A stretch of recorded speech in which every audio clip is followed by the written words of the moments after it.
গতকালকে মানে 9 তারিখ রাত্রেবেলা আমার কাছে হঠাৎ একটা ফোন আসার পর আমি যখন বললাম যে কী ব্যাপারে, তখন আমাদের নাইট গার্ড দেবাশিস বাবু ও বলল যে ম্যাডাম একটা চুরি হয়েছে। কারণ আমাদের নাইট গার্ড শুধু স্কুলের যে বিল্ডিংয়ের মধ্যেই থাকে না, স্কুলের বাইরে মিড ডে মিল সহ যে যাবতীয় আমাদের এখন কাজও হচ্ছে স্কুলে, এগুলি সমস্ত দেখে পরে স্কুলে এসে ঢুকে। তো সেই সময় ও আমাকে ফোন করে জানালো, ম্যাডাম আমাদের যে গ্যাসের পাইপ ভাঙা, তারপরে যে একটা কানেকশনের জন্য যে অফিস থেকে দেওয়া হয়েছিল সেটাও নিয়ে গেছে চুরি করে। একটা চুরি হয়েছে এখানে স্কুলে, রাত্রিবেলার ঘটনা, এটা 9টা নাগাদ এরকম চুরি হয়েছে।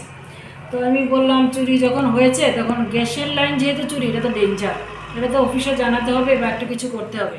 তখন ও বললো যে ম্যাডাম যে চুরি করেছে সে পাইপ লাইনটাকে মাটির ঢিবি দিয়ে চলে গেছে। মাটি ঢিবি থাকার দরুন আমি কোনো জানি না এই জন্য কিনা আমি কোনো গ্যাসের গন্ধ পাচ্ছি না। কিন্তু আমার একটাই দুঃখ যে মিড ডে মিলের মতো এমন একটা গুরুত্বপূর্ণ জিনিস আমাদের বাউন্ডারি ওয়ালের অভাবে এই চুরির উপদ্রবটা আমাদের ভীষণভাবে সাংঘাতিকভাবে নাজেহাল করছে।